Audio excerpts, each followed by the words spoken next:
फिर कौम के कुछ बेगैरत लोग आगे पैसों की गड्डी लेके बैठ जाते हैं, जिधर का पल्ला भारी होता है उधर का जवान गड्डी लेके खड़ा होता है, और फिर लोग बात करने लगते हैं, आज देखा ठेकेदार के बेटे पे कितना पैसा है, आज पता चला फला पे कितना पैसा है। आग लगे ऐसी दौलत को जो इस्लाम को बर्बाद करने पे तुले है, जो इस्लाम को बदनाम करने पे तुले है। मेरा ऐलान की है पैसे वालों से, खुदा ने आपको दौलत से नवाजा है तो अय्याशियों के अड्डों पे न लौटाइए, तमाशों में न लगाइए। खुदा ने आपको दौलत से नवाजा है तो जा पूरी बस्ती में जाके तलाश कर, तेरी बस्ती में कोई बेवा भी रहती होगी, कोई यतीम बच्ची भी होगी। आज तक जिसके दरवाजे पे कोई रिश्ता लेकर के इसलिए नहीं आया कि उसके देने के लिए उसकी माँ के पास कुछ नहीं है। खुदा के वास्ते इस दौलत को उठाओ और गरीबों की झोली में डाल दो। खुदा की कसम, अगर तेरी इस दौलत की वजह से किसी गरीब का घर आबाद होगा, अल्लाह उसके सदके में तेरी कब्र को जन्नत का गहवारा बना देगा। नारे तकबीर, नारे रिसालत, मसलके आला हजरत मुफ्ती हम्माद साहिब किबला, नारे तकबीर। दिल के फपोले चल उठे सीने के दाग से, इस घर को आग लग गई घर के चराग से। नियत अच्छी करें हम, और इतनी अच्छी नियत कर ले कि बस अगर कभी नियत भी बगड़े, ख्याल आए उम्मती किसके हैं, बस इतना सोच लिया करो उम्मती किसके। कयामत का दिन होगा, नफसी नफसी का आलम होगा, अमल तोड़े जा रहे होंगे। जो जहन्नम के लायक होंगे हुक्म होगा ले चलो जहन्नम में। जब जहन्नमियों को फरिश्ते खींच के ले जा रहे होंगे ना, तो कुछ फरिश्ते देख के रोने लगेंगे। तो वो जहन्नमी कहेगा जहन्नम में मैं जा रहा हूँ, तुम्हें दुख किस बात का है, मैं जा रहा हूँ।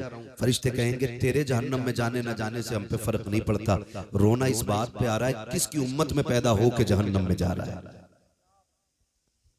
ये ख्याल रहना चाहिए उम्मती किसकी। और ये जरूरी नहीं है कि शरीयत सिर्फ उलमा पे लागू होती हो, सिर्फ उफाज और कुर्रा पे लाजिम हो। शरीयत हर उस शख्स पे लाजिम आती है कि जिसने मोहम्मद अरबी का कलमा पढ़ा है। मैं ज्यादातर नौजवानों से गुजारिश करूंगा, खुदारा अगर दुनिया और आखिरत की कामयाबी चाहते हो तो नीयतें अच्छी कर ले, नीयतें अच्छी कर ले। नीयतें अच्छी होती है तो फिर खुदा की रहमतें साथ दिया करती है, खुदा की रहमतें साथ दिया करती है। और याद रखिएगा, अगर आज किसी से कहें भाई झूठ ना बोला करो, कहता मौलाना मुंह बंद रखो, झूठ ना बोले दुकान नहीं चलती है, बिजनेस ठप हो जाएगा, बच्चे भूखे मर जाएंगे। मैं सीधी बात कहता हूं, रज़ाक दुकान नहीं है, रज़ाक अल्लाह है। रिज़्क कौन देता है? अल्लाह बोले अल्लाह देता, अल्लाह देता, अल्लाह देता। आज मोबाइल नीचे करके भाई डायरेक्ट सुन लो ना। आज जिसके पास मोबाइल है सारी निकाल के बैठ गए, मोबाइलों पे तो सुनते ही रहते हो, आज फेस टू फेस सुने। रिज़्क कौन देता है? अल्लाह देता। सारे बोले कौन? अल्लाह देता। रिज़्क कौन देता है? अल्लाह देता। राज़िक कौन है? अल्लाह है। जिंदगी का मालिक कौन? अल्लाह है। मौत का मालिक कौन? अल्लाह है। रिज़्क का मालिक कौन? अल्लाह है। कौन फाके रखेगा, कौन पेट भर के खाएगा, ये फैसले करने वाला कौन? अल्लाह है। सारे बोले कौन? अल्लाह है। जब रज़्ज़ाक अल्लाह है तो फिर अल्लाह की बारगाह में लो लगानी चाहिए। बेशक बेशक। झूठ पे उम्मीद क्यों, मक्कारी पे उम्मीद क्यों? आज हालात क्या ऐसे नहीं है, जिस दुकान पे चले जाओ जो तोल के बेच रहा है वो 900 ग्राम दे रहा है जी, बेशक। और जो तोल के ले रहा है वो 1050 ग्राम ले रहा है। हक बात। ये हमारे तराजू की कंडीशन है। नापने पे आ जाओ, अगर नाप के बेच रहे हैं तो 90 सेंटीमीटर ले रहा है तो 10 सेंटीमीटर ज्यादा। बाट उठा के तोलने लग जाओ तो 1 किलो के बाट में 950 ग्राम। और अगर कोई अदद की बुनियाद पे बेच रहे, गलत नहीं कह रहा हूं, आमों का जमाना आने वाला है, आगे पीले पीले रखते हैं, पीछे काले पीले रखते हैं। आपने सामने से देखो बड़ा अच्छा आम है यार, ले ले, हाँ क्या रेट है? 80 रुपए किलो का दे, एक आगे से 3 नीचे से। अगर खरीदने वाले ना ऐसे नहीं दूंगा। कंडीशन ये कि नियतें बिगड़ गई। मुझे एक बात बताओ, मैं फिर खुल के ये बात कहना चाहता हूं, आज 1 बीघे में क्या क्विंटल अनाज हो रहा है? बोले 3 क्विंटल 4 क्विंटल तक गेहूं लोग ले रहे हैं। ये कंडीशन है आज। चावल किसानी से ताल्लुक रखने वाले लोग हैं, डर क्यों रहे हो? धान क्या क्विंटल बीघे तक का हो जाता है? 3 क्विंटल 4 क्विंटल 5 क्विंटल तक हाथ उठाए। शुक्र है किसी ने 10 का नहीं उठाया है, वरना लोग सारे पहुंच जाते, बीज का नाम हमें भी बताते। ठीक है ना, 4 क्विंटल तक आज फसल ले रहे हैं। एक दौर वो था कि 3 बीघे में 1 क्विंटल नहीं निकलता था। बेशक हक बात। ये सफेद बालों वाले लोग बैठे ये बताएंगे कि जब 3 बीघे में 1 क्विंटल निकलता था तब किसी को फाके की शिकायत नहीं थी, तब किसी को तंगदस्ती का एहसास नहीं था। आज 4 क्विंटल बीघा निकल रहा है, जिससे भी मेरा दुआ करो हालात अच्छे नहीं है, दुआ करो हालात अच्छे नहीं है।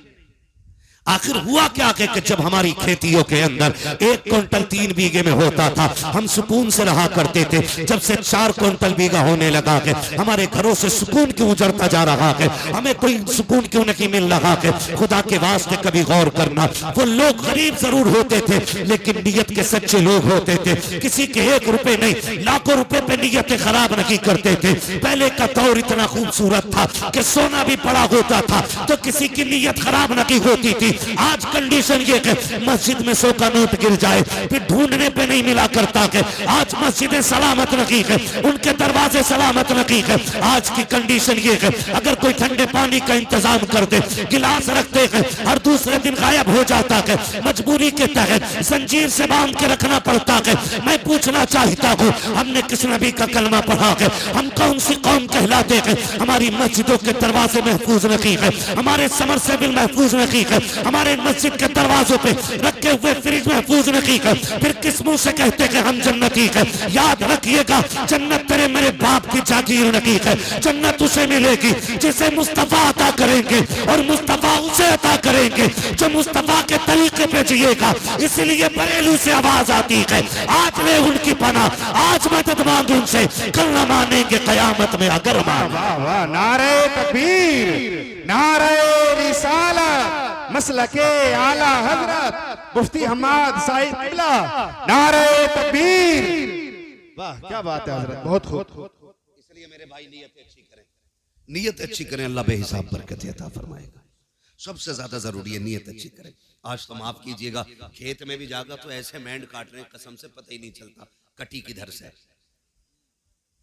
कुछ तो जादूगर होते, पानी दिया फटाक से गिर गई, खेत में पानी लगने की देर है मैंड गिर जाती। और क्या दिखाइए भाई हमने फावड़ा कहाँ मारा, अब बताओ कहाँ मारा। पता चला, मैंने एक बड़े जानकार बंदे से पूछा ये कैसे गिरती है, बताया ये नीचे नीचे से खाली कर लेते हैं। नीचे पानी दिया फट से गिर गई, वो फिर इतना बढ़ गया 4 अंगल खेत, फिर 4 अंगल खेत। इसमें बरकत, इसमें बरकत नहीं होगी, बोले सारे इसमें बरकत नहीं होगी, नहीं होगी और होगी ही नहीं। इसलिए कि बरकतें देने वाला अल्लाह है ना। अगर ये सोचते हो ना कि मैंड से बच्चे पलेंगे, मैंड से बच्चे पलेंगे, तो अल्लाह उन्हें भी रिस्क देता है जो पत्थर के अंदर होते हैं। बेशक कीड़ों को भी अल्लाह रिस्क अता फरमाता पत्थर के अंदर। तो क्या हमें रोजी नहीं दे सकता? जी दे सकता है कि नहीं? दे सकता, वो रोजी हमें भी दे सकता है। नीयत अच्छी नहीं हो, नीयत अच्छी हो तो खुदा की कसम फिर देखे इस्लाम आज भी आगे बढ़ता नजर आएगा। सिर्फ नीयत अच्छी होनी चाहिए, नीयत अच्छी होनी चाहिए। मैं फिर वो बात दोहराऊं कि दिल्ली की जामा मस्जिद का वाकया है ये। दिल्ली की जामा मस्जिद पे फकीर बैठा हुआ था। आज तो बड़ी पगड़ी वालों की नीयत अच्छी नहीं है, आज तो बड़े जुब्बा दस्तार वालों की नीयत अच्छी नहीं है ना। फकीर था, जामा मस्जिद की दिल्ली की सीढ़ियों पे बैठा था। अब चूंकि एक खूबसूरत जगह हमारे मुल्क में तारीखी जगह जामा मस्जिद भी है, ठीक है, यहाँ पे जितनी भी तारीखी मकामात हैं शुक्र है वो सारे मुसलमानों के हैं, सारे मुसलमानों के, क्योंकि हिंदुस्तान मुसलमानों का है, मुसलमान हिंदुस्तान के हैं। बेशक ये बात याद रखिएगा, हमें कभी कोई यहां से अलग नहीं कर सकता, यहां से अलग नहीं कर सकता, नहीं कर सकता है। ये जितनी भी मुश्किलें आ रही है ना, ये हमारे अपने ही चापलूस मुसलमानों की वजह से आ रही है। जी जो दलाल टाइप के मुसलमान है ना, उनकी वजह से आज उम्मत पे परेशानी आ रही है। बेशक, वरना डॉक्टर इकबाल ने कहा था टल न सकते थे अगर जंग में अड़ जाते थे, पैर शेरों के भी मैदान से उखड़ जाते थे, दश्त तो दश्त है दरिया भी न छोड़े हमने, बहरे जुल्मात में तोड़ा दिए घोड़े हमने।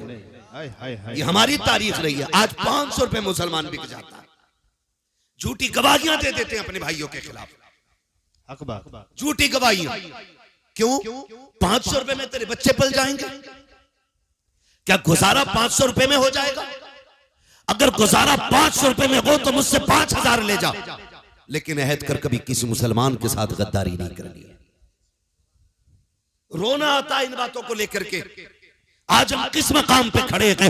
आज हमारे मज़ारों की कंडीशन ये है, डीजे डांस तमाशे सारे हो रहे हैं, उम्मत की बेटियों की आबरू लूटी जा रही है, लेकिन मज़ार के सज्जाद खान को गैरत नहीं आ रही है। उनको तमाशे चाहिए, उनको वहां पर कव्वालियां और ढोलक चाहिए। मैं पूछना चाहता हूँ, कव्वालियों के नाम पे पैसों में आग लगाने वालों, कितनी बेटियों को आज कॉलेज के आगे नकाब उतरवा करके उनकी बेआबरू, उनकी इज्जतों के सौदे हो गए। कितनी बेटियों को एग्जाम हॉल में नहीं जाने दिया जाता क्योंकि वो नकाब के अंदर है। कितनी बेटियों को स्कूल के दरवाजे से लौटा दिया गया क्योंकि वो गैरत वाली बेटी बन करके गई है। हमारी कौम के अंदर तमाशे देखने वाले भी हैं, कव्वालियों पर नाच देखने वाले भी हैं, लेकिन आज तक किसी को ख्याल नहीं आया है कि इन बेटियों की लुटती हुई आबरूओं को कैसे बचाया जाए, इनके पर्दों की हिफाजत कैसी की जाए। खुदा के वास्ते बंद करो ये तमाशे। जितने पैसे तमाशे पे लगाते हो, उन पैसों को उठा करके बच्चियों के लिए किसी स्कूल का निर्माण करो, किसी कॉलेज का आप वजूद कायम करो,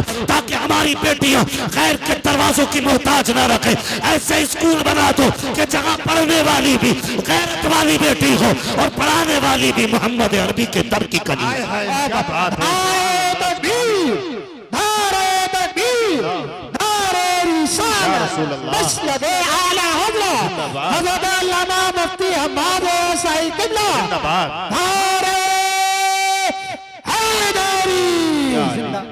बुरा लगता है ना कोई मौलवी कहता है तो कहते हैं जो छोड़ो, ये मौलवियों की बातें ही ऐसी होती है।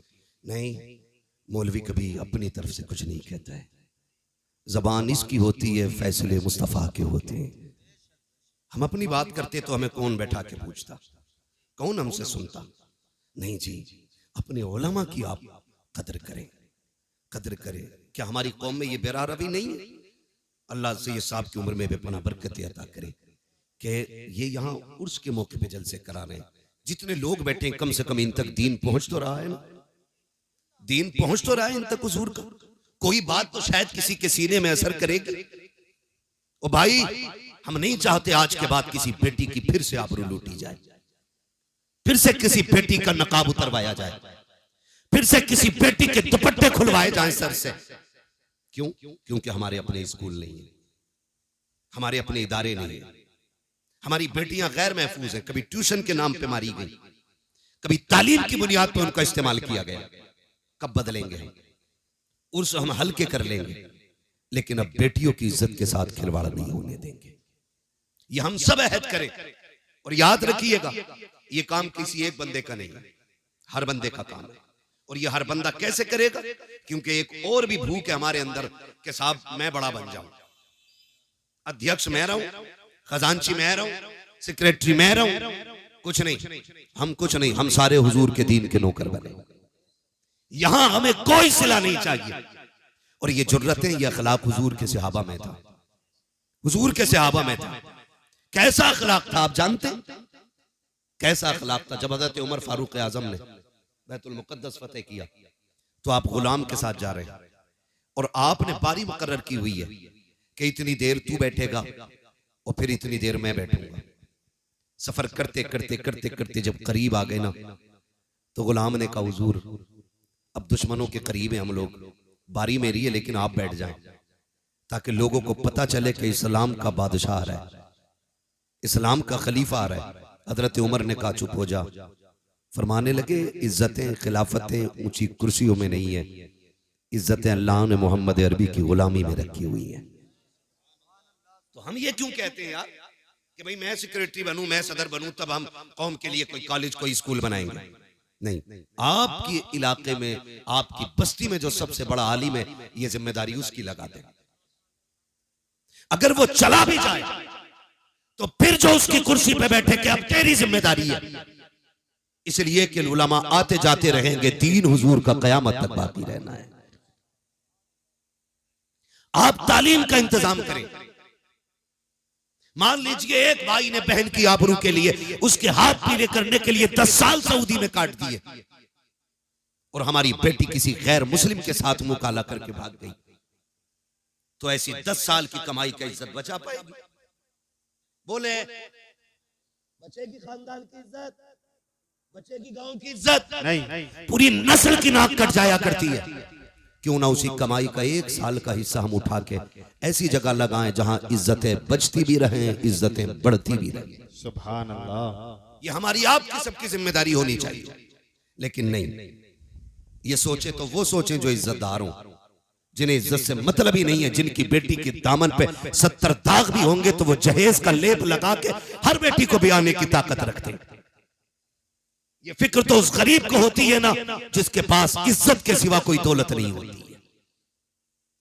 ये तो वो सोचेगा जिसके दामन में सिर्फ इज्जत ही इज्जत है। बेटी को देने के लिए मर्सिडीज फॉर्च्यूनर नहीं है, बेटी को देने के लिए 4 व्हीलर नहीं है। वो सोचता कि सिर्फ मेरे पास इज्जत रह गई है, ताकि ये इज्जत बची रह जाए। खुदा के वास्ते अमीरों से भी गुजारिश है, कमजोरों से भी गुजारिश है, ताकतवर लोगों से भी गुजारिश है, पूरी कौम की इज्जत का सरमाया आज हमारी निगाहों के सामने है। अगर अब भी हमने अपनी कौम को नहीं संवारा, इसकी सही से तामीर नहीं की, तो आने वाले 10 सालों में जो कौम का हाल होने वाला है, उस हाल पर रोने के सिवा हमारे पास कुछ रह नहीं जाएगा। ओ खुदा के वास्ते ऐसे तामीरी अड्डे बना दो, ऐसी तामीरी इदारे बना दो कि हमारी बेटियों को गैर का मुंह देखना ना पड़े। अरे बेटियों की बात तो छोड़ो, अगर बेटों को भी तालीम देनी होती है, हम गैर के आगे कदे बन के खड़े होते हैं, 10-5 लाख डोनेशन देते हैं, तब जाके हमारे बच्चों को एक अच्छी यूनिवर्सिटी में एडमिशन मिलता है। उसके बाद भी सीट के लिए हाथ बांधे खड़े रहते हैं। कब तक गुलामी करते रहोगे?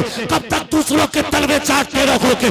बंद करो ये तमाशों की महफिलें, आगाज करो तालीम के मयार इदारों का, और ये जमाने को बता दो हम मोहम्मद अरबी के गुलाम हैं, ना कल किसी के मोहताज थे, ना आज किसी के मोहताज हैं। खुदा ने मुस्तफा के गुलामों को वो ताकत बख्शी है कि हम जब चाहे जहां चाहे वहीं से खड़े होकर के अपनी कौम की मयार का आगाज कर सकते। वाह वाह। नारे तकबीर, नारे रिसालत, मसलके आला हज़रत जिंदाबाद जिंदाबाद। तो याद रखें, दीन की जिम्मेदारी हर मुसलमान की है। मिंबर से लेके नीचे तक, पीर से लेके मुरीद तक, उस्ताद से लेके शागिर्द तक, बाप से लेके सलामत रहे, बाप से लेके बेटे तक, सब पे लाजिम है। और दीन की जिम्मेदारी सबको करनी चाहिए। पूरी कोशिश रहे जिस जगह पे बैठे हो ना, मैं बड़े फख्र से कहता हूँ, इस जमीन पे ना आज सिलसिले कादरिया, चिश्तिया, नक्शबंदिया, सोहरवर्दिया, चारों बड़े सिलसिलों का फैजान जारी हो सारी है। जिस जमीन पे आज बैठे हो, ये चारों बड़े सिलसिले आज यहाँ एक संगम बना हुआ है। यहाँ पे कादरी सिलसिले का फैजान भी है, यहाँ नक्शबंदी का भी है, सोहरवर्दी का भी है, सिलसिले चिश्तिया का भी है, चारों सिलसिलों का फैजान जारी है। मैं आपसे एक बात कहूं, आप अगर तारीख पढ़े ना, तारीख में बहुत बड़ा नाम सरकार मुजद्दिद अल-फैसानी का नाम है। समझ रहे मेरी बात जी? मुझे बात याद आ गई तो कह रहा हूं, दीन की जिम्मेदारी हर बंदे की है। कौन? मुजद्दिद अल-फैसानी। जब अकबर जैसा मनहूस बंदा खड़े होकर के दीन इलाही की बुनियाद डालता है।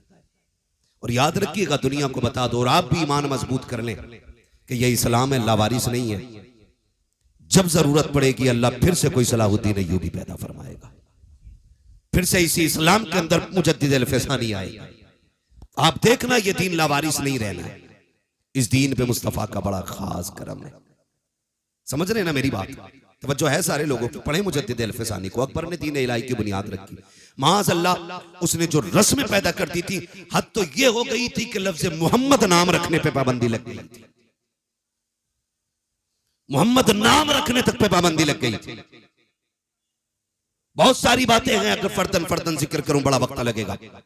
उस पुरफतन दौर में अल्लाह ने मुजद्दिद अल-फैसानी को पैदा फरमाया। जब किसी में जरूरत नहीं थी अकबर की आंखों में आंखें डालने की, तब मुजद्दिद अल-फैसानी ने आंखों में आंखें डाल के कहा था, खबरदार अपना मनगूस नजरिया उठा ले, इस जमीन के ऊपर अगर लगेगा तो मोहम्मद अरबी का दीन बाकी रहेगा, मोहम्मद अरबी का दीन बाकी रहेगा। ये मुजद्दिद अल-फैसानी नजरिया पेश किया। और जब आपने ये सख्ती पेश की, ये सख्ती पेश की मुजद्दिद अल-फैसानी ने, अकबर से कहा, तेरा नहीं यहाँ हुजूर का दीन बाकी रहना। और फिर दुनिया ने देखा अकबर गया, जहांगीर आया, अल्लाह अकबर, फिर वही नजरिए, और वो उसको बढ़ाना चाहता था। तो फिर मुजद्दिद अल-फसानी ने उसके खिलाफ जबान खोली, जेल डाला गया। जेल क्यों जानते हो? अकबर के दौरे खिलाफत में सजदे ताजीमी को उसने जायज कर दिया था, जबकि दीन में सजदे ताजीमी हराम है। ठीक है जी, इस उम्मत में सजदे ताजीमी बोले हैं हराम है। आज जो पीर सजदे करवाते हैं ये खुल्लम खुल्ला हराम कर रहे हैं, और अगर इबादत का नजरिया हो तो फिर कुफ्र है। तो उसने सजदे ताजीमी की इजाजत दे रखी थी। मुजद्दिद अल-फसानी ने कहा नहीं हो सकता है, हम सजदा सिर्फ अल्लाह को करते हैं, बेशक बाकी किसी को सजदा नहीं करते। उसने कहा यार इसका एक बार सर झुक जाए, थोड़ा ही झुकवा दो, फिर कौम के लिए दलील बन जाएगा कि मुजद्दिद अल-फसानी ने सजदा कर लिया। मैं बताऊं एक तरकीब? कहा, उसने कहा चौखट छोटी कर दो। जब आएंगे ना शेख अहमद फारूक सरहंदी तो फिर गर्दन झुका के आएंगे और इतना ही काफी हो जाएगा। लेकिन दीवाने की नजरों को जहां देख रहा है, दीवाना खुदा जाने कहां देख रहा है। चौखट छोटी कर दी गई। मुजद्दिद अल-फसानी समझ गए कि ये चौखट छोटी क्यों हुई है। अल्लाह वाले भी अल्लाह वाले होते, लोग पहले सर बढ़ाते तो झुकना पड़ता, आपने पहले पैर बढ़ाया, सर सीधा रखा, अंदर आ गए। उसने देखा लो सर फिर भी नहीं झुका, उसे आया गुस्सा, उसने कहा जेल में डाल दो। किधर डाल दो? जेल में। इधर जेल में। आज लोग कहते हैं ना सच की बात न करना जेल हो जाएगी, क्या करेंगे? पकड़े जाएंगे। मुजद्दिद अल-फसानी ने कहा मंजूर है, जेल में डाला गया, लेकिन अल्लाह वाला जहां बैठ जाता है, वो कहा था ना किसी ने, अली वाले जहां बैठे वही जन्नत सजा बैठे। जेल के अंदर गए, जाकर के आपने वहां दीन की तबलीग शुरू की है। तो कैदियों से लेकर के सिपाहियों तक, सिपाहियों से लेकर जेलर तक, सारे आपके मुरीदी के हल्के में आ जाते हैं, सारे आपके पीछे दस बस्ता खड़े हो जाते हैं। आपकी ये शान और शौकत देखी है। एक दिन जहांगीर की बेटी के ख्वाब में मुस्तफा जाने रहमत तशरीफ ले आते हैं। जब उसने ख्वाब में देखा सरकार आए हुए हैं, लेकिन आका करीम नाराज है। जहांगीर की बेटी ने कहा था सरकार नाराज क्यों है? कहा राजी कैसे हो जाऊं, मेरा बेटा तुम्हारी जेल के अंदर कैद है और मुझसे रजामंदी की उम्मीद रखते हो।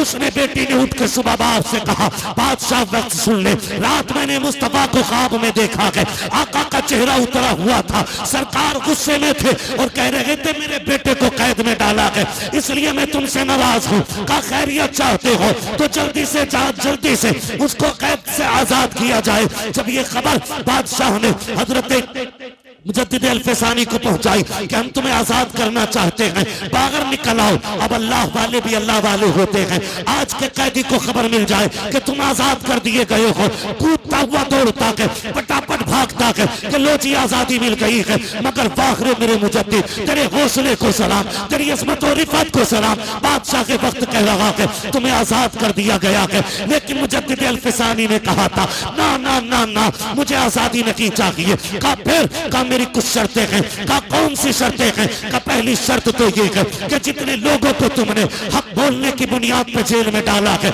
मुझसे पहले उन्हें आजाद करना पड़ेगा, पहले उनको आजाद किया जाए। मेरी दूसरी शर्त ये है कि जो अकबर ने दीन इलाही की बुनियाद रखी है, उस बुनियाद को उखाड़ करके दीन मुहम्मदी को कायम करना पड़ेगा। बादशाह परेशान हो गया। उसने कहा इसके अलावा का ये शर्तें पूरी करो तब मुझे आजादी चाहिए, वरना मैं नहीं आ सकता। उधर जहांगीर के सामने मुस्तफा का चेहरा भी था, इधर बादशाह के वक्त के सामने मुजद्दिद अल-फसानी की शर्तें थी। उसको झुकना पड़ा और ये कहना पड़ा, बादशाह ने कहा था ओ मोहम्मद अरबी के गुलाम आ जा, कुर्सी तो मेरी है लेकिन हुकूमत आज से इस जमीन पे तेरी चलाई जाए। सुभान, नारे तकबीर, नारे तकबीर, नारे रिसालत, नारे रिसालत, उर्से मुक़द्दस, नारे तकबीर।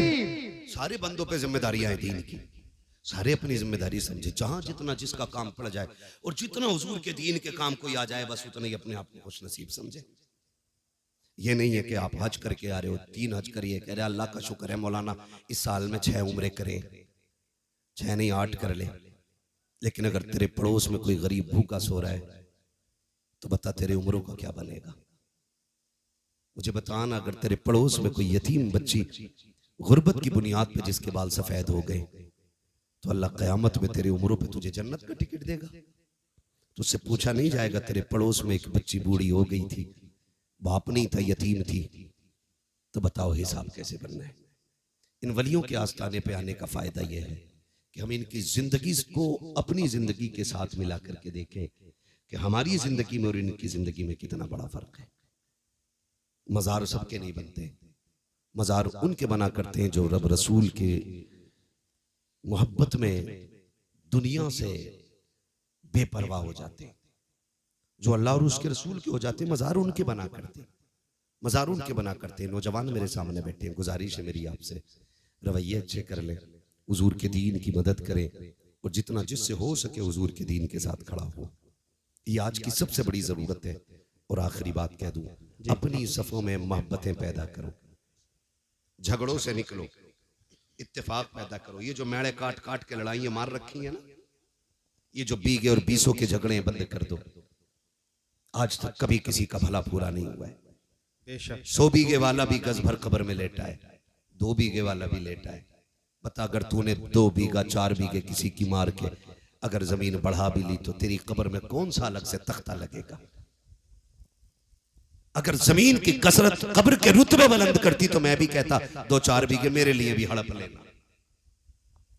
लेकिन नहीं जानते हुए नाम वर्बे निशां कैसे कैसे, जमी खा गई आसमां कैसे कैसे, बड़े बड़े कब्रिस्तान में लेटे। अगर ये नशा ना उतरता हो ना दौलत का, तो कभी कब्रें जाके देखो टूटी पड़ी है। फाथा तो बड़ी बात है, कोई मिट्टी डालने तक नहीं आ रहा है। कई कब्रों के तख्ते दिख रहे और कई कब्रों में हड्डियां नजर आती है। कभी कब्रिस्तान जाओ, क्या वो हमारी तरह नहीं थे? क्या उनके जमीन पे घर नहीं थे? क्या वो जायदादों के वारिस नहीं थे? क्या उनके पास जमीनें और पैसे नहीं थे? सब था, लेकिन कब तक? जब तक सांस नहीं रुकी है। जिस दिन सांसों की माला टूटी और सांसें मोती बन के हवा में बिखर गई ना, समझ लेना फिर उसके बाद कुछ नहीं रह जाएगा। खाली हाथ आए थे, खाली हाथ जाएंगे, खाली हाथ जाएंगे। जाना है तो फिर नियत ये करो, दौलत भले कम हो लेकिन नेकी ज्यादा होनी चाहिए। करेंगे इंशाल्लाह। दौलत भले कम हो लेकिन नेकी ज्यादा रखिएगा। और अपनी कोशिश ये करें कि मुआशरे को बेहतर करें, बहन बेटियों को पर्दा सिखाएं, मुस्तफ़ा की शरीयत की पाबंदी सिखाएं। फरमाया गया, या अय्युहल्लज़ीना आमनु दुखुलू फिस्सिल्मी काफ़ा, ईमान वालों पूरे पूरे इस्लाम में दाखिल हो जाओ। हमारा जाहिर और बातिन इस्लाम जैसा होना चाहिए, मोहम्मद अरबी के जैसा होना चाहिए। तुम नहीं जानते हो, कुरान कहता लतुसअलुन्ना यौमइज़िन अनिन नईम, क़यामत के दिन एक एक नेकी के बारे में पूछा जाएगा। चल मैंने तुझे गाड़ी दी थी, बता इसका काम दीन में कितना लगाया तूने? मैंने तुझे साइकिल दी थी, इससे दीन का कितना काम किया तूने? मैंने तुझे बंगला दिया था, मैंने तुझे इमारतें दी थी, मैंने तुझे करोड़पति बनाया था, बता क्या किया तूने दीन के लिए? फिर हिसाब लगाना है। कितना पैसा तमाशे पे लगा के आए, कितना पैसा ढोल धमाकों पे लगा के आए, कितना पैसा रब के कुरान के लिए लगाया गया, कितना पैसा दीन के लिए लगाया गया। एक एक रत्ती रत्ती का हिसाब होना है। सारे फिर तैयारी करें अपनी अपनी। और इन बुजुर्गों से चूंकि हमारे पुराने रिश्ते रहे हैं, इसलिए कि अल्लाह ने वली अहले सुन्नत में पैदा किए गए और अहले सुन्नत ही के अंदर अल्लाह ने अल्लाह वाले अता किए गए। ये याद रखिएगा, इनसे हमें जुड़े रहना है और जुड़ने के साथ साथ इनकी जिंदगी पे फोकस करना है कि ये वली कैसे बने। क्या बेटे की शादी पे डीजे बजवाया था या बारात को खड़े होकर खाने खिलवाते थे? ये इनके मजार से आवाज आएगी बकलूल, विलायत डांस करने से नहीं मिलती है। विलायत रब को रात को रब की बारगाह में मुसल्ले पे खड़े होकर आंसू बहाने से मिला करती है। दिन में रोजे रखने से विलायत मिलती है, कुरान पढ़ने से विलायत मिलती है। ये सारी चीजें वो तब अल्लाह वली बनाया करता है। तो इसलिए मेरी गुजारिश है, बुजुर्गों की जिंदगी को अपनाओ, कुरान के करीब हो जाओ, मस्जिदों के करीब हो जाओ, मुसल्ले बिछाने के आदी हो जाओ, रब को रो के दिखाने के आदी हो जाओ। वक्त कट गया है, मौतें हो रही, अब तो होलसेल में हो रही है। पहले इक्का दुक्का होती थी, अब थोक में हो रही है। पूरी पूरी गाड़ी साफ हो जा रही है। हाँ, बारात से लौट के आ रही थी गाड़ी, 9 मरे उसके अंदर। क्या है क्या है? किसी बुजुर्ग से कहा था नसीहत फरमा दे, उन्होंने कहा था चल तुझे क्या नसीहत करे। कहा कभी जनाजे देखे? कहा हाँ। का जिसे जनाजों से नसीहत हासिल नहीं हो सकी उसे तकरीरों से क्या नसीहत मिल सकती है। जनाजे देखकर नसीहत हासिल करें। एक दिन हमें भी आना है, कह रहा जल्दी लेके चलो, मर गए फला साहब, जल्दी लेके चलो।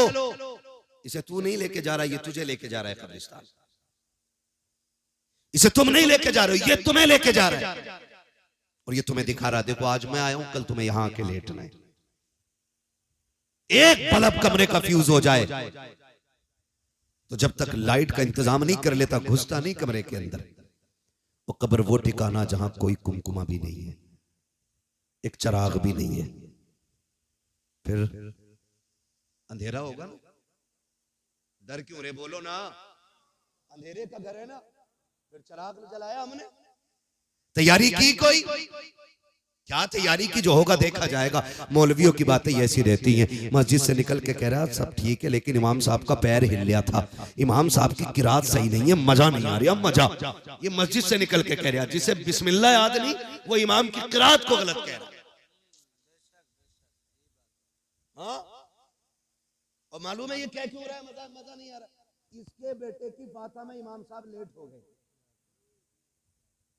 इसलिए झगड़ा निकाल के कह रहा है नहीं नहीं इमाम साहब की किरात अच्छी नहीं है। अगर इससे पकड़ के पूछ लो ना दुआ कुनूत सुना, तो कह रहा पता नहीं जी दुआ कुनूत होती क्या है। अगर इससे पूछो ना उम्मत किसकी है, तो कह रहा भूरों के मोहल्ले में रह रहा हूँ, इसे उम्मत तक की तमीज नहीं है। उलमा पे उंगलियां उठाने वालों, हाथ जोड़ के तुमसे कहता हूँ खुदारा अपने उलमा का एहतराम करना, अपने इम्मा के खिलाफ मत जाना। जो कौम अपने रहनुमा के खिलाफ जाया करती है उसकी दुनिया भी बर्बाद कर दी जाती है, आखिरत भी बर्बाद कर दी जाती है। तैयारी पूरी है, जो होगा देखा जाएगा। कब्र के सवाल जानते हो कितने सवाल होने कब्र में? कितने? इनकी उंगली देख के ना बताओ, हो सकता है मैं इनके इशारे से इत्तेफाक ना रखता हूं। कितने सवालों ने? 3 होने। तैयारी तो फिर पक्की हो गई होगी। हाँ बहुत अच्छे। कह रहा मौलाना हम यहाँ उर्दू बोलते हैं, कब्र में अरबी कैसे बोलेंगे? मैंने कहा यहीं सीख ले मेरे भाई। अल्लाह की तौफीक से अल्लाह जब आसानी फरमाएगा तो सब समझने लग जाएंगे, सब समझने। मगर बहरहाल तैयारी भी करनी है, तैयारी भी करनी है। इंतकाल होते हैं, मैयत होती है, तो लड़का खड़े होकर कह रहा है हमारे अब्बा पे किसी का कर्जा हो तो माफ कर दियो। और लड़के को भी बता 3 बीघे हमारे अब्बा निरी बेईमानी की जोत रहे।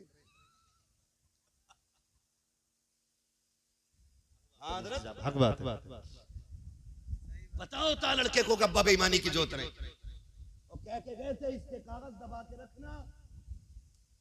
और रस्मन कह रहा अब्बा ने किसी का लिया हो तो दे दियो, माफ कर दियो। पहले कह भाई मेरे अब्बा पे 3 बीघे बेईमानी की थी, वो ले लो नहीं चल के। उससे कहते तो कह रहा वो तो अब्बा ने तो बेईमानी करी थी, मैंने हिसाब अब्बा देंगे, मैं क्यों दूं? ये कंडीशन हमारे बाप से मोहब्बत की है हमारी।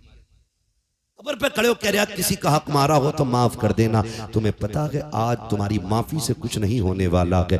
आज तुम जितने चाहो हाथ जोड़ लो, अब किताब बंद हो गई है, अब इसका रजिस्टर बंद किया जा चुका है। अब तेरी माफी से क्या होने वाला है, ये फिक्र तो मरने वाले को मरने से पहले होनी चाहिए थी। आज बेटा खड़े होकर कह रहा मेरे बाप ने किसी का दिल दुखाया हो तो मेरे बाप की तरफ से मैं माफी मांग रहा हूँ। खुदा के वास्ते तुम्हें पता है, जरा बताओ तो सही, जब तेरे बाप ने पैसे वाला था, नेता था, उसने गरीब के चौक में थप्पड़ मारा था, उसकी इज्जत तो मिट्टी में मिल गई थी। आज उस थप्पड़ का जवाब तू क्या दे सकता है? उस थप्पड़ की कीमत क्या तेरे 2 जुमले हो जाएंगे? तेरे बाप ने कल गरीब को अपनी सफ से उठा के कहा था ये तेरे बैठने की जगह नहीं है। जब दावत में अमीर और गरीब जगह बैठ करके खा रहे थे, तेरे बाप ने गरीब की कलाई पकड़ के कहा था वो देख टाट बिछा हुआ के यहाँ कैसे आके बैठ गया। वो जो सिल्लत उठानी पड़ी थी गरीब को, क्या तेरे 2 जुमले उस गरीब की इज्जत के सौदे की भरपाई कर सकते हैं? आज जो रस्मन तुम कह रहे हो मेरे बाप से जो गलती हो गई है माफ कर दिया जाए, अब कुछ नहीं होने वाला है। मसीहत का नकीब आवाज दे के कह रहा है नादान खैरत कर, खैरत कर, आज तेरी तौबा से कुछ नहीं होगा।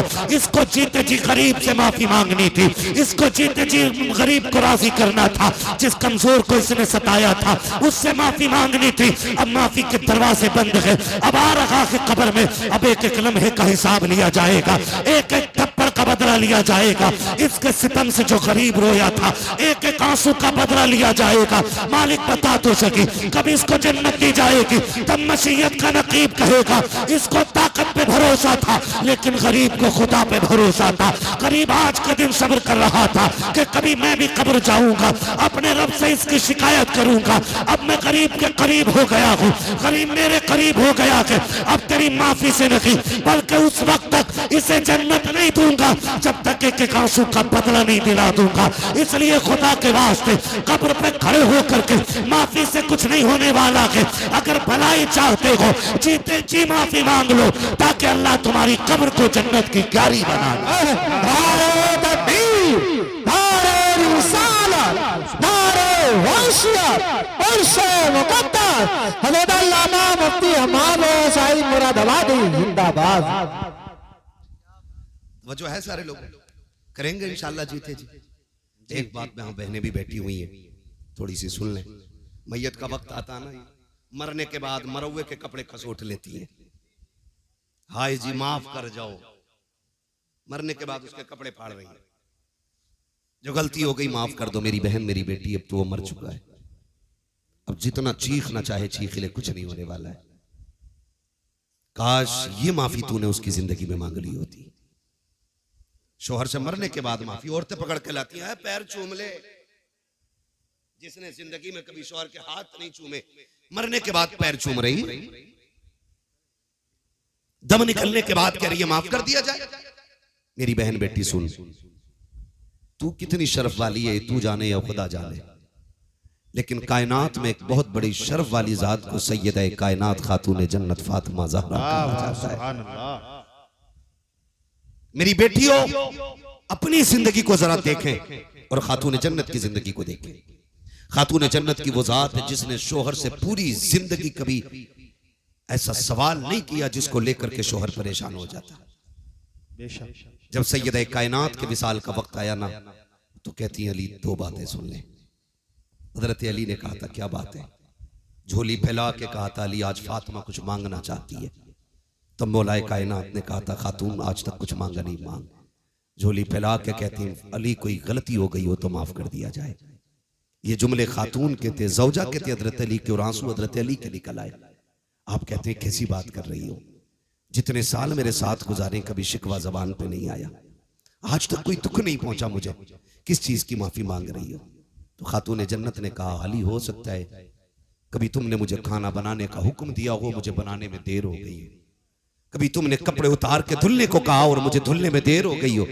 अली हो सकता है कोई काम का तुमने हुक्म दिया हो और मुझे करने में देर हो गई है, इसलिए अली आज मैं उसकी माफी चाहती हूँ। हजरत अली रो देते, कहते फातिमा तू माफी ना मांग, आज अली को माफ कर जा। कहा आप मेरे शौहर है, मेरे सरताज है, मुझे शर्मिंदा ना करें। कहा क्यों? मुझे डर लग रहा है कहीं ऐसा ना हो मुस्तफा खड़े हो और खदीजतुल कुबरा भी हो और फातिमा तुम भी हो, कहीं ऐसा ना हो हुजूर मुझसे पकड़ के कहें मेरी बेटी फातिमा पूरी जिंदगी तेरे घर पेट भर के खाना ना खा सकी। अगर ये बात हुजूर ने कहती तो मैं क्या जवाब दूंगा? फातिमा तू बता, तू भी मुझसे राजी है कि नहीं? मैं अपनी बहनों बेटियों से कहना चाहूंगा, बहनों बेटियों जिंदगी 4 दिन की है, जवानी 30 साल की है, ये रंग बिरंगी जिंदगी के 30 साल है, इनको गुजरने में वक्त नहीं लगता है। इंतजाम अंजाम आखिर मौत है, ठिकाना आखिर कब्र है। मेरी बेटी ये 30 साल संभल के गुजार ले, सिर्फ 30 साल संभल के गुजार ले, और फिर शोहर के साथ साबिरा और शाकिरा होके कब्र में आ। तेरी कब्र पे अजान ना भी पड़ी जाएगी, अगर तू साबिरा बन के कब्र तक आएगी तो रोशनी का इंतजाम करके जन्नतुल बकी से खातून जन्नत फातिमा ज़हरा आ जाएंगी। ये हर बेटी से मेरी गुजारिश है कि अपने शोहर का एहतराम करे। हर भाई से मेरी गुजारिश है जीते जी अपने भाइयों से माफी मांग ले, वरना ऐसा ना हो कि मौत आ जाए और हमें माफी मांगने का वक्त ना मिल सके। मैं अक्सर एक बात कहता हूँ, उजाले अपनी यादों के हमारे साथ रहने दो, न जाने किस गली में जिंदगी की शाम हो जाए। अल्लाह हमें हुजूर की जिंदगी की वो रोशनी अता करे कि जिस रोशनी में हम अपनी जिंदगी को हुजूर की जिंदगी की रोशनी के मुताबिक गुजारने की कोशिश करेंगे। इंशाअल्लाह माफ करेंगे एक दूसरे को, इंशाअल्लाह अच्छी रखेंगे इंशाअल्लाह। अगर रिस्क में तंगी आएगी, ब्याज लोगे नहीं, रिश्वत लोगे नहीं, हराम लोगे नहीं तंगी आ जाए मुसल्ला लेंगे, मस्जिद की तरफ जाएंगे इंशाअल्लाह। और जब दुनिया सोती होगी मुसल्ले बिछाएंगे, वो झोली फैला के कहेंगे या करीम या रज़ाक, तेरी चौखट पे आ गए भर दे झोली। खुदा की कसम एक बार मांगोगे अल्लाह 7 पुश्तों के रिज़्क़ का इंतज़ाम। सुभान अल्लाह, बेशक फरमाया गया या अय्युहल्लज़ीना आमनु उदखुलू फिस्सिल्मि काफ़ा, ईमान वालों पूरे पूरे इस्लाम में दाखिल हो जाओ। अल्लाह हमारी नस्लों को मसलक के आला हजरत की रोशनी में जिंदगी गुजारने की तौफीक अता फरमाए और हमें हमारे बुजुर्गों के फयूज़ व बरक़ात से माला माल फरमाए। हम अपने मज़ारों पर इसी तरह उर्स करें कि महफिलें इनकी हों, तज़किरे मदीने वाले मुस्तफ़ा के होने चाहिए। ऐसी ही खूबसूरत महफिलें सजाएं और जो लोग भी ऐसी महफिलों में जाते हैं जहाँ पे तमाशे हों, ढोलक हों, वो रातें बर्बाद करके आते हैं, ज़िंदगी तबाह करके आते हैं। अल्लाह हमारे नौजवानों को अक्ल सलीम अता फरमाए और हमारे मज़ारों के सज्जादगान को इसी तरह की समझ और इसी तरह की सूझबूझ अता करे कि उनके मज़ारों पे दुनियावी तमाशे नहीं, मदीने वाले के जिक्र की महफिलें सजती रहे। बस जो हुए अगलात उनको माफ़ फरमाए रब्बे कायनात। जिंदगी ने दिया साथ, फिर होगी मुलाकात, चमन रहा फूल खिलेंगे, जिंदगी रही फिर मिलेंगे, मुसाफिर हम भी मुसाफिर हो तुम।